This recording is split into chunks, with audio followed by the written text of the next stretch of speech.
Salut, je m'appelle Christelle, ici de la chaîne Académie de la Nouvelle Conscience. Alors, une petite vidéo aujourd'hui pour vous faire un petit partage des émotions, des événements de ces derniers jours, pour ma part, ce que j'ai traversé et que j'avais envie de partager avec vous, en lien avec la dualité, l'unité, la séparation, la souffrance. Donc, je suis un être né éveillé, illuminé depuis 2012. Éveillé, pour moi, fait référence au fait d'avoir une conscience, un corps doué d'une conscience. L'éveil, pour moi, fait référence à cela, une conscience différente de l'ensemble, dans une certaine mesure, bien évidemment. Et ensuite, l'illumination, pour moi, c'est d'autres paliers d'élargissement de la conscience. Donc, en 2012, il y a eu des ouvertures très, très grandes qui ont poursuivi jusqu'alors. 2012, 2025, ça commence à dater. Donc pour ma part, il y a eu plusieurs processus d'ouverture de la Kundalini, reliés à ce que j'avais incarné ici-bas sur la planète Terre. Et dans ce contexte-là, je partage ma conscience, mes expériences. Chacun en fait ce qu'il veut. Ça ne veut pas dire que je partage la vérité, puisque pour moi la vérité est toujours relative à chacun. Donc je partage ma vérité. Chacun est libre de se sentir en résonance ou pas avec ce que je partage. Si ça vous résonne pas, ben voilà, tout simplement en pleine conscience et bienveillance, vous passez à une autre vidéo ou une autre chaîne. Donc je voulais vous partager les émotions de ces derniers jours avec cet amour à travers l'animalité, les chats. Donc pour le contexte, ça fait une semaine que j'ai en garde des petits bébés chats sauvages qui ont été récupérés d'une maman sauvage, plus ou moins sauvage, qui est nourrie par ma meilleure amie. Et cette maman sauvage a fait des bébés. Et du coup, ben, ces bébés ont été récupérés pour les sociabiliser dans l'optique de les transmettre à des familles humaines. Donc ça a été beaucoup de dilemmes qui ont été rencontrés, beaucoup de dualités, de choix difficiles pour ma conscience, à travers ma conscience, puisque d'un côté, eh bien, des chats voués à leur animalité totale, c'est-à-dire 4 petits bébés chats qui peuvent naître dans la nature et totalement à l'écart des êtres humains et vivre en parfaite harmonie, peut-être avec leur maman ou pas. Mais qui dit dans la nature dit confronté aux prédateurs. Donc avec très peu de chances de survie. Mais bon, ça c'était des pronostics.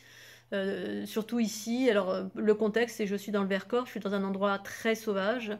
Les bébés sont nés dans un jardin clôturé, donc quand même une certaine forme de protection. Et ma meilleure amie, très soucieuse de les protéger, et moi-même protéger, c'est-à-dire ben, déjà on est en qualité d'être humain, on est complètement admiratif. Enfin, moi pour ma part, je suis complètement, je suis dingue, j'adore les animaux, et particulièrement les chats. Et donc, on est toujours soucieux du bien-être des autres, en l'occurrence des animaux, et là, en l'occurrence des petits chats.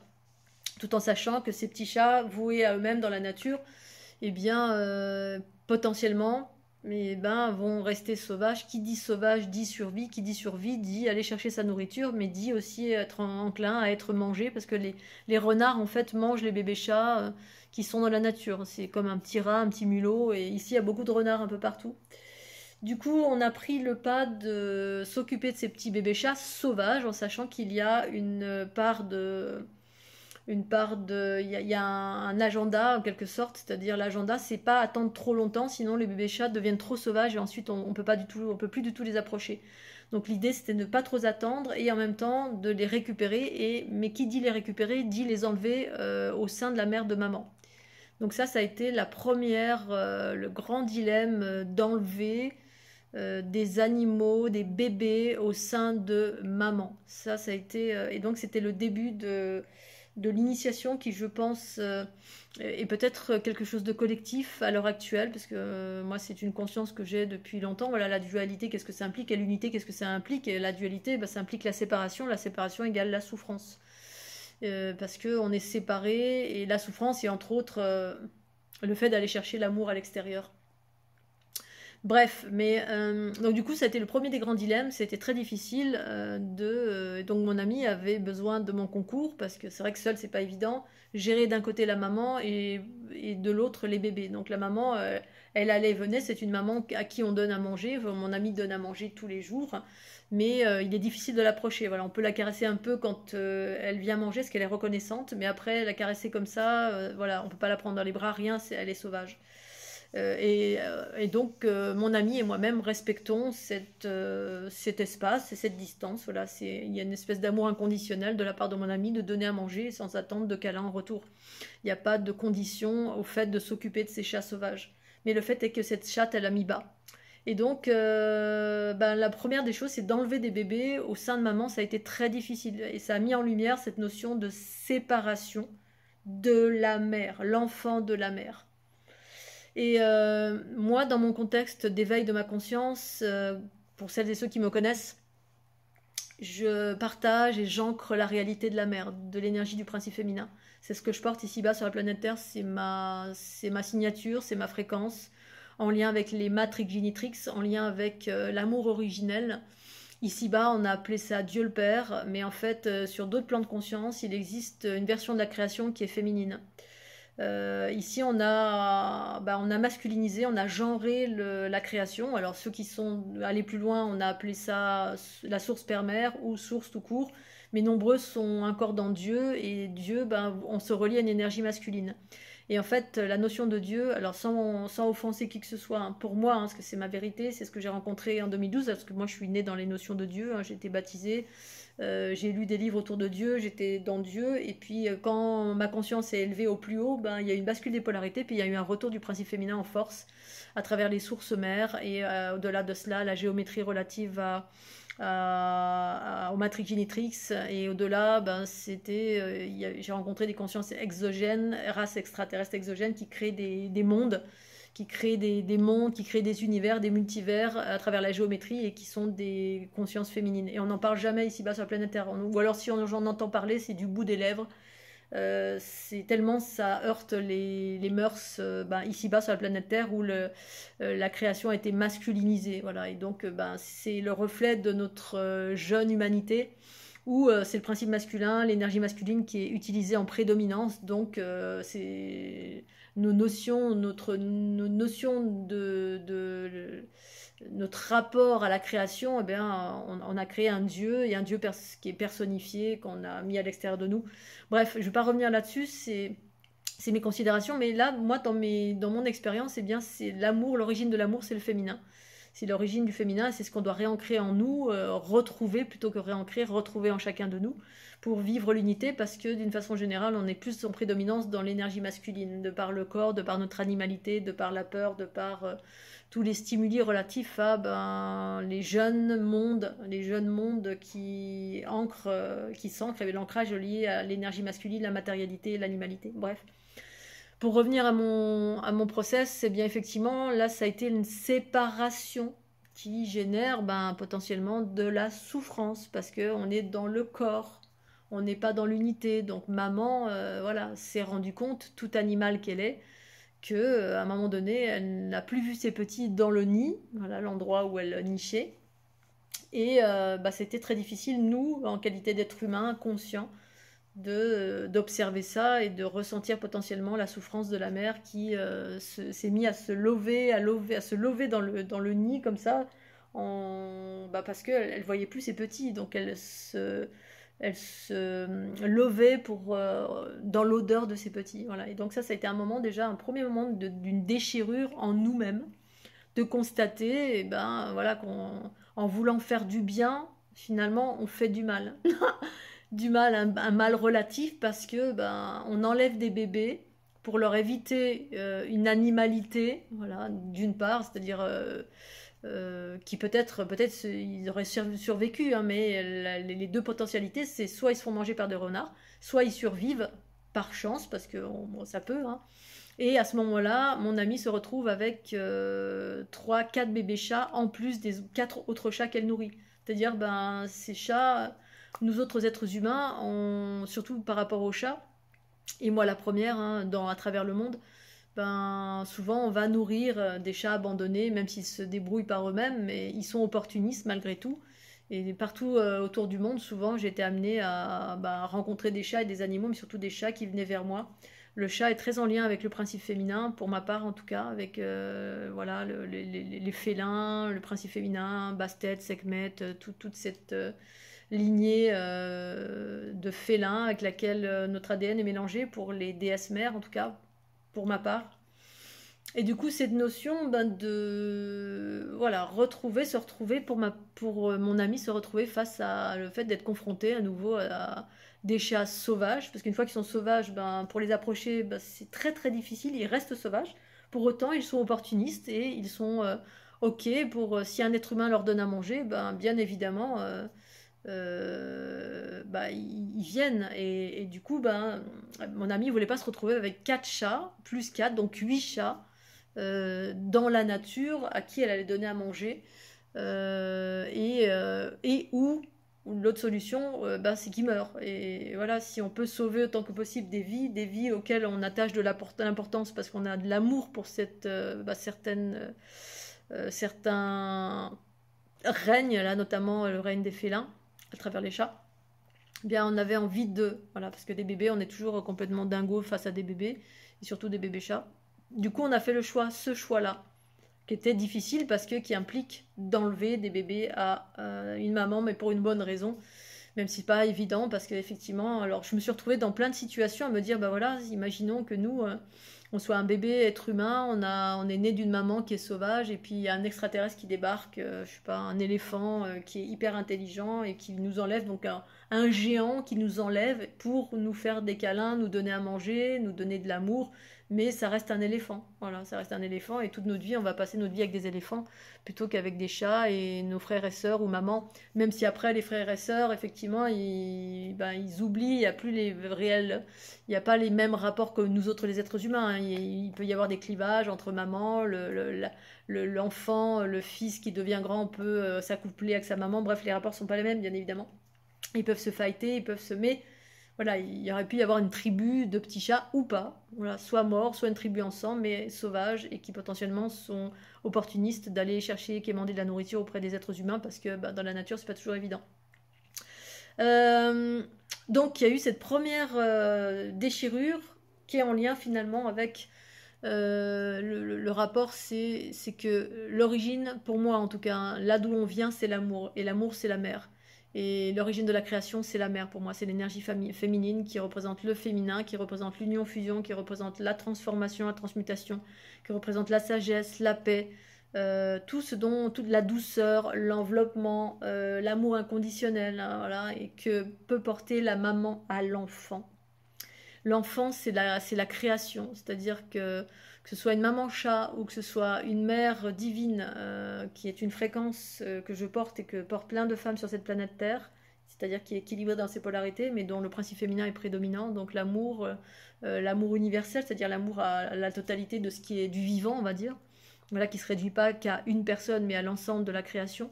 Voilà, cet amour qu'on peut porter à, ben, voilà, à tout ce qui vit, tout ce qui a besoin d'aide, tout, voilà, la veuve et l'orphelin, on va aider, on va...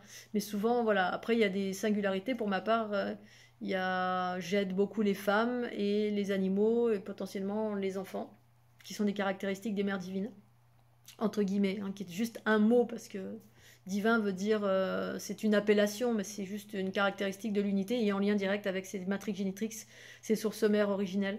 Et donc bah là, c'est ce qui s'est vécu, c'est-à-dire que dans la séparation, dans le corps de chair, il y a une souffrance parce qu'on est séparé de l'amour. C'est la sensation de se sentir abandonné aussi. Hein. Il y a l'origine de la scission. Alors, il y a une origine de la scission qui est vécue dans le corps, mais quand il n'y a plus le corps et qu'on transcende le corps, l'amour et on vit l'unité. C'est-à-dire qu'il n'y a plus cette souffrance, cette dualité, cette sensation d'abandon et de souffrance reliée à l'abandon de la mère, donc de l'amour universel, donc de ses origines. Hein, on peut le ressentir de façon différente. Soit on a des blessures d'abandon en soi, reliées à la séparation. Soit on se sent perdu sur cette planète Terre et on est toujours en train de regarder le ciel en se disant quand est-ce que je vais rentrer à la maison. Cette notion-là, rentrer à la maison, donc pour moi, ben, rentrer au sein de maman, retourner dans la sphère originelle, c'est ça l'unité. sauf qu'au lieu d'aller à l'extérieur, ben, on peut retrouver cette unité en soi. Mais en attendant de retrouver cette unité en soi, ben, effectivement, dans la chair, il y a une impulsion, il y a l'information de la séparation relative à la chair, à l'animalité, hein, le corps qui fait barrage et qui fait qu'on ne sent pas cet amour, on n'a pas retrouvé cet amour à l'intérieur de nous, relié aux sources mères, donc on va chercher à l'extérieur. Mais voilà, c'est tout ce qui s'est revécu là pendant cette semaine, parce que ben, dans les bébés chats, il y a des bébés chats qui m'ont entre guillemets choisi, mais il y en a, mon ami m'a dit ça, oui, les chats choisissent leur être humain. Pour moi, c'est pas vraiment ça, c'est juste qu'il y a des chats qui sont... Là, en l'occurrence, il y en a eu deux qui étaient vraiment très proches de moi, parce que eux sont venus vers moi en me regardant d'un regard d'amour, mais surtout parce qu'ils étaient en quête de maman. Voilà, il y avait ce besoin encore de pas tout à fait sevré, donc besoin de plus d'amour, d'enveloppement, de câlin, avait besoin de téter. Donc j'ai fait revenir la mère plusieurs fois, heureusement, donc la maman chat. J'ai fait revenir plusieurs fois pour qu'ils puissent téter, mais il s'est passé 3 4 jours avant qu'ils revoient leur mère pour qu'ils se sociabilisent, parce qu'ils étaient très... Voilà, ils griffaient, ils soufflaient, c'était vraiment des petits chats sauvages. Donc le temps qu'ils se sociabilisent, donc le temps de faire des câlins, câlins, câlins, bisous. Et c'est vraiment ça, cet amour inconditionnel. Hein. C'est-à-dire, c'est un bébé, c'est un être, au même titre qu'une race extraterrestre de femmes, imaginons, où la source, l'énergie féminine originelle, créatrice, eh bien, elle observe sa création avec amour, elle enveloppe, elle regarde, elle observe, elle enveloppe, elle embrasse, elle fusionne, elle est là, voilà, elle protège, elle prend dans les bras, elle va vous couvrir de bisous, comme une maman fait avec son bébé, voilà. Et sur des échelles plus vastes, c'est exactement ce qui se passe. Voilà, c'est l'union-fusion avec, parce que c'est sa création, c'est vous qui créez cela, c'est la mère qui crée, ça vient de son ventre. Au-delà du ventre, c'est la sphère dans la structure géométrique, la création telle que je l'appréhende, c'est que ces énergies féminines, mais aussi masculines, mais là je vais parler du féminin. Eh bien, c'est une sphère, hein, qui est une conscience une, qui contient féminin et masculin, mais qui fait partie de avec une prédominance de féminin, on va dire. Il y en a qui vont parler de neutralité, mais avant la neutralité, il y a quand même des polarités, une polarité qui sont des valeurs, qui sont des expressions. Et là, bah, l'expression du féminin, c'est vraiment cette espèce d'amour inconditionnel qui est à retrouver en soi, et quand on ne l'a pas retrouvé en soi, bah, on vit cette dualité, cette séparation de par le corps. Et là, c'est vraiment ce qui s'est vécu, parce que ces bébés chats sont venus vers moi et parce qu'ils cherchaient la maman. Et j'ai une énergie de maman aussi, voilà. J'ai une énergie d'enfant, de femme, de maman, de maîtresse, d'amante. J'ai toutes ces énergies comme toutes les femmes. Et d'amis aussi. Et, et du coup, ben, ce bébé est venu vers moi et effectivement, il y a eu un lien qui s'est créé très fort, un lien très très fort, et c'était ben, un contact et une intimité et un lien inattendu finalement, auquel je m'attendais pas, tellement il y a eu d'amour, d'amour, d'amour de ce bébé vis-à-vis de la maman. Ça a mis en exergue la maman en moi. Cette notion d'amour, cette notion de protection, cette notion de bisous, cette notion de contenter un être, de le protéger, de l'aimer, de le caresser. Un être qui est petit, qui est pur, qui vous regarde comme ça avec des grands yeux, puis qui joue, alors comme j'adore jouer aussi. et, et du coup, ben, et de savoir que cet être-là, ben, il allait à un moment donné partir parce que voué à aller dans une famille d'accueil d'êtres humains, et du coup, ben, la séparation. Et là, waouh, ça faisait longtemps que j'avais pas vécu ça. Au même titre qu'on peut vivre ça dans un couple, hein, on est fusionnel avec l'autre parce que ben, l'amour et encore ces différences que l'autre, c'est pas notre notion de maman, et en même temps c'est quand même la maman à travers la relation de couple, hein, souvent on est amante, amie, maîtresse, amante, voilà, on a toutes ces casquettes à travers l'énergie du principe féminin et le féminin à travers le corps qu'on incarne. Et bah, ces notions de bah, il va falloir quitter les bébés parce qu'ils vont aller dans une famille. Et cette notion de ce déchirement dans le cœur, de se dire oh, le bébé va être séparé, ça a été un moment voilà, de dilemme, de conscience, une conscience qui existait déjà, mais qui n'était plus, mais au contact des bébés qui s'est révélée, peut-être aussi en lien avec ce qui se passe dans l'humanité. Parce que bah, c'est quelque chose à recouvrer cette déchirure en nous pour pouvoir la guérir, cette déchirure reliée à la perte de la mère, donc la perte de l'amour, donc la perte de nos origines cosmiques, la perte de cet amour inconditionnel qui est au cœur de chacun de nous et que chacun recherche, hein, l'homme qui va vers la femme. Au-delà de la femme, c'est le retour vers la mère originelle qui impulse ce retour. J'ai écrit un livre à ce sujet qui s'appelle Dieu le Père, c'est la déesse mère, où je parle des relations de couple et des relations sexuelles, que quand l'homme va dans la femme, il cherche à retourner dans la sphère originelle, hein, quand il est attiré par les seins, par les rondeurs. Derrière, le fait d'être attiré par les rondeurs d'une femme, ses seins, ses fesses, ses rondeurs, donc, c'est la mère derrière, voilà, c'est l'allaitement, c'est la maman, c'est cet amour inconditionnel, cette sphère qui nous englobe, que j'ai moi-même vécu dans mes relations de couple, hein, dans des moments d'amour et charnel où ça impliquait mon corps et ma conscience. Je voyais très bien qu'à travers l'amour que je dégageais, c'est une sphère, l'amour duquel j'émanais, c'est une sphère qui englobait l'autre que j'aimais en fait, hein. Il y avait une sphère tout autour de l'autre, à travers mon amour et la relation de sexe.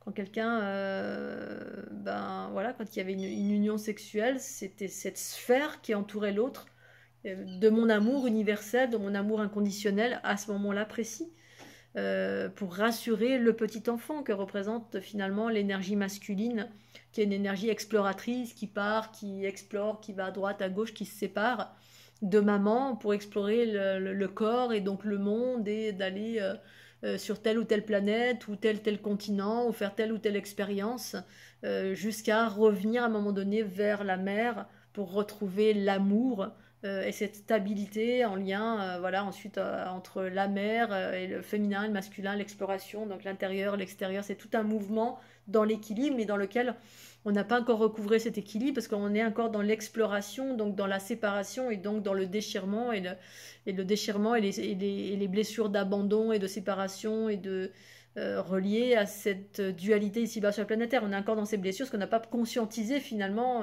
qu'il nous faille retrouver, guérir et retrouver cet amour du principe féminin, donc la mère cosmique originelle en soi. Voilà, donc l'exploration et aller à l'extérieur, c'est quelque part après quand on cherche l'amour au-delà de l'exploration, hein, qui évoque l'expérience d'aller regarder ce que c'est, voilà, cette boîte, ce que c'est un stylo, ce que c'est une montagne, ce que c'est tel. Voilà, le petit chat, il explore tout là dans le petit chat ou petite chatte. Ils explorent tout dans la maison dans laquelle je suis. Là, ils vont dans tous les sens, ils explorent, mais à un moment donné, ils reviennent parce qu'il y a un moment, on revient, on a bien exploré et on revient parce qu'on a besoin d'amour. On a besoin de se poser dans les bras de maman, de téter un corps, de se poser, d'être enveloppé, d'être... et cet amour, eh bien effectivement, on le vit, il s'agit de le vivre à l'intérieur de soi autant qu'à l'extérieur. À l'extérieur, c'est notre quête justement de l'amour, hein, qu'on n'arrête pas. On est toujours en quête de cet amour à l'extérieur et puis parfois on ne le trouve pas du tout. Et l'idée, c'est de le trouver autant à l'intérieur qu'à l'extérieur. Mais c'est vrai qu'à l'extérieur aussi, c'est important, ces deux polarités sont importantes. Voilà, mais c'est moins évident de le trouver à l'extérieur parce qu'on est encore des jeunes âmes et on est encore amputé et on a encore plein d'ego bourrés de blessures qui font que les relations de couple sont très difficiles ici-bas sur la planète Terre. Les relations de couple équilibrées, j'entends, hein. Équilibrées entre le féminin et le masculin, entre le respect de l'autre, entre être dans l'unité et l'équilibre de ces deux énergies pour que le couple soit équilibré en soi et qu'il y ait cet aller et venu permanent qui fait que ce couple peut perdurer dans le temps. Voilà, on peut trouver une séparation, une union, fusion et séparation dans l'équilibre à l'extérieur. Mais en attendant, effectivement, on peut trouver cet équilibre à l'intérieur de nous. C'est le chemin le plus difficile pour nous permettre de transcender la notion du fait que peut-être sur cette planète Terre, on ne trouvera pas d'équilibre dans une relation de couple. En tout cas, d'équilibre parfait, hein, cette union-fusion parfaite entre ces deux énergies masculines et féminines qui sont les principes de la vie elle-même, en fait, hein, mais dans l'équilibre. Hein, on est encore très loin de cet équilibre. Mais voilà, je voulais revenir sur cette notion de mère qui finalement est l'énergie originelle pour moi, en tout cas, à recouvrer lors de cette fin de cycle évolutif pour aller vers cette unité en soi, cet équilibre, parce que jusqu'alors on a utilisé essentiellement le principe masculin et qui impliquait la séparation et la souffrance de cette séparation, la mère de l'enfant, l'enfant de la mère. C'est ce que j'explique dans mon livre Dieu le Père, c'est la déesse mère, hein. J'explique toutes ces notions que j'ai recouvrées au fur et à mesure de mes voyages autour du monde, au fur et à mesure de mes expansions de conscience. Je suis désolée, on entend les petits bébés chats qui se bagarrent. Là, je vais vous montrer, là, je sais pas si on les voit. Les petits bébés chats. Voilà, ils se chamaillent. Donc c'est ce qu'on fait ici-bas sur la planète Terre, hein, en attendant d'être dans la sérénité et la sagesse, on se chamaille. Non, pas touché. Mais en même temps, on est plein d'amour, on recherche l'amour, comme ce petit chacha là, qui m'a regardé dans les yeux et qui me regarde dans les yeux, qui ronronne et qui recherche l'amour de la mère. Et pour la petite histoire, un moment très très émouvant pour moi où j'étais en train de créer une vidéo sur TikTok. Donc j'étais dans la phase montage et à la fin de la vidéo, j'ai écrit Love. Et j'avais le petit chat sur ma poitrine. Et puis au moment où j'écris Love, donc il était face à moi, il fait demi-tour, il regarde le téléphone, il met son museau sur le téléphone, il touche l'écran tactile du téléphone. Et là j'entends Love. Et là, je me dis, mais comment c'est possible? On était dans un moment d'amour tous les deux. Et il appuie sur une touche qui apparemment a vocalisé le mot que j'étais en train d'écrire. Et juste au moment où on vivait un moment d'unité, de symbiose, d'harmonie, d'amour total. Et qui venait tout simplement valider. Alors, j'avais pas besoin de validation, mais c'était un moment magique de voir que le petit chat, en touchant l'appareil photo, il y a une vocalise qui sort. En français et qui dit love. Et ça retraduisait exactement ce qui était en train de se vivre et ce qui se vit depuis plus d'une semaine avec ces bébés chats séparés de leur maman. Alors pour autant, là, ils sont parfaitement heureux. Hein. Hier, c'était un moment de déchirement encore parce que le petit dont je suis amoureuse, là, qui s'appelle Chachou, j'ai inondé mon Facebook de ses photos et de ses vidéos. Et bien, étonnamment, donc ils sont 4 petits bébés chats, il avait son alter ego féminin, le yin et le yang parfait, en parfaite harmonie. Et à un moment donné, il s'était couché sur moi. D'un côté, le petit bébé là qui tétait à mon cou, et de l'autre côté, le petit bébé masculin qui s'appelle Chachou, et puis de l'autre côté, la petite fille qui était un peu plus timorée. Tous les deux étaient sur chaque espace de mon corps, du féminin et du masculin, en parfaite harmonie, en parfait amour, en parfait ronron, qui retraduit tout simplement finalement l'unité, l'énergie et l'unité que je vis depuis que je suis née. Sur cette planète Terre et que effectivement on a encore du chemin à parcourir pour vivre cet amour inconditionnel, cet équilibre, cette unité et surtout retrouver cette notion de la mère qui a été totalement occultée ici-bas sur la planète Terre au profit de Dieu le Père. Voilà, cette notion de mère qui est primordiale pour retrouver l'unité parce que c'est elle qui permet l'amour inconditionnel, la transmutation, qui est l'union-fusion et par laquelle, en retrouvant cette énergie en soi et aussi à l'extérieur de soi, la notion que en des temps immémoriaux, on n'adulait pas Dieu, on adulait la déesse. Il y a eu des périodes sur la planète Terre où c'était pas la Terre, c'était le Terre. Puis au-delà de cela, comprendre que tout est féminin finalement, parce que le féminin, pour moi, l'énergie féminine ce sont toutes les valeurs de la paix, de l'amour, de l'équilibre, de l'amour inconditionnel, de la justice. C'est pour ça qu'il y a voilà, c'est ce symbole à New York avec la statue de la liberté, parce que ça évoque la liberté aussi. Quand on recouvre le principe féminin en soi, on est souverain, souveraine, mais surtout souveraine.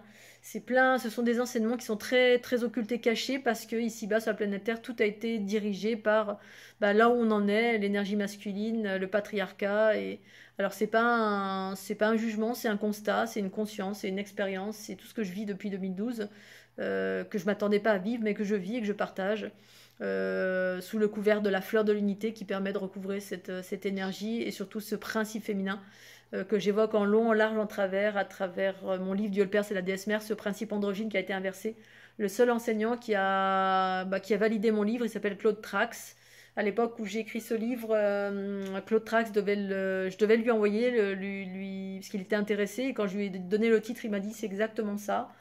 C'est ce fameux enseignant que personne ne connaît parce qu'il évoquait aussi le matriarcat et le patriarcat en des termes et une conscience différente, parce que je suis pas en accord avec tout, mais pour autant, pour moi ça a été vraiment un des plus grands enseignants pour moi, qui était sur le chemin de ce que je découvrais par moi-même.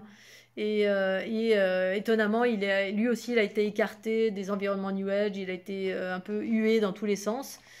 Parce que quand on remet en question l'ordre établi, finalement, on est écarté et c'est normal parce que on est un peu avant-gardiste par rapport au discours que nous avons.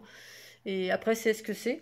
Et étonnamment, quand j'ai voulu lui envoyer mon livre, il était en accord pour le recevoir. Il ne l'a jamais reçu. Voilà, j'ai commencé à avoir, à partir de là, même avant, j'ai commencé à avoir les bâtons dans les roues sur ce que je commençais à incarner, à écrire et à partager. Et mon livre n'est jamais arrivé. À l'époque, il habitait à La Gomera. Aujourd'hui, bien évidemment, je suis mon propre maître. Hein. C'était en 2011 ou 2012, je crois que j'étais encore très à l'écoute de ce qu'il exprimait. J'étais très en adéquation avec on va dire, ses enseignements. À un point tel que je suis allée le voir à La Gomera en 2013, je crois, à mon retour de Tour du Monde. Parce que je voulais le voir en direct live, puis après il y a eu une séparation parce que voilà, j'étais plus en accord avec certaines choses. Pour autant, je suis très en reconnaissance. Et étonnamment, cet être-là est effacé, est totalement occulté des environnements New Age, et mon livre n'est jamais arrivé chez lui. Je pense qu'il a été intercepté, voilà, parce que lui, il aurait pu médiatiser, il aurait pu valider, il avait à l'époque il était plus en lumière, il avait plus de poids. Et voilà, donc tout ça pour dire qu'à l'époque, effectivement, et bien les religions ou les croyances, eh bien ça existait, les croyances en le féminin. Là, l'idée, c'est pas voilà, quand je parle de patriarcat, de matriarcat, je réexplique pour moi ce que c'est. Le patriarcat, c'est un homme, une femme dirigée par l'ego, tout simplement. Et c'est l'énergie masculine qui est au service de l'ego en soi, c'est-à-dire la somme de toutes nos souffrances, toutes nos expériences du passé, qui sont beaucoup empreintes de souffrance parce qu'on était des jeunes enfants un peu aveuglés, avec une conscience altérée, un peu comme dans l'animalité. Voilà, c'est ça. Et l'idée d'aller vers le matriarcat, c'est tout simplement retrouver le principe féminin en soi, qui dirige ensuite le principe masculin. C'est ça, retrouver le bon ordre. C'est ça l'inversion des polarités à laquelle je fais référence. C'est que dans les environnements New Age, tout a été infiltré par le patriarcat, justement, où on parle tout le temps de choses, d'inversion des polarités. Le monde va s'inverser, les polarités vont s'inverser. Alors qu'en fait, c'est un processus qui se passe en soi pour faire advenir la paix, hein, en retrouvant l'énergie du principe féminin, pour celles et ceux qui ont déjà exploré leur masculin, bien sûr. Il n'est pas question de retrouver son féminin ou de déployer le féminin quand on est complètement on est déjà dans le féminin et qu'on a plutôt besoin du masculin pour manifester, explorer, incarner des choses.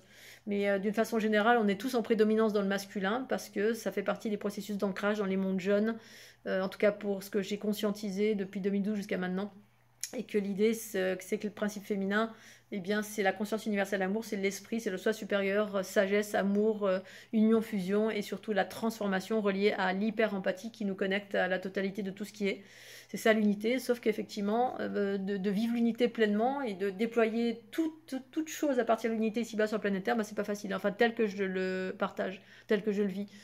C'est pas facile parce que vivre l'unité dans un monde chaotique, oui, ça implique, c'est pas évident, ça implique la transmutation, ça implique de sentir les souffrances du monde, ça implique de sentir le chaos du monde, et voilà, au-delà de la protection et du champ magnétique qui est enseigné ici-bas sur la planète Terre, où on se déleste dans la Terre quand on a un boubot, où on est complètement fermé à ce qui est autour de nous, voilà, où on n'est pas dans l'unité, en tout cas telle que moi je la vis. Bref, voilà, j'avais envie de partager ça et cette notion de la mère que je partage copieusement dans Dieu le Père, c'est la déesse mère, ou cette notion de... Voilà, tout est là déjà, toutes ces vérités sont déjà là. On les retrouve beaucoup dans les églises, j'en parle beaucoup dans mon livre. Je parle bien évidemment de la conscience reptilienne, puisque apparemment c'est ce qui a créé beaucoup de scissions ici-bas sur la planète Terre, la conscience reptilienne en lien avec du bagage et des guerres ancestrales, on va dire, et dont on doit régler, entre guillemets, le karma. Karma, pour moi, c'est juste les énergies qu'on a créées, eh bien, elles doivent être transmutées pour pouvoir revivre l'amour originel en soi, et par là transcender le corps, ou plutôt transcender, oui, les vicissitudes de cette planète, à travers le fait que l'amour soit triomphant. Voilà, allez, sur ces belles paroles, je vous souhaite une belle journée, je vous embrasse bien fort. J'espère que vous allez tous bien et je vous dis à tout bientôt. Tchuss.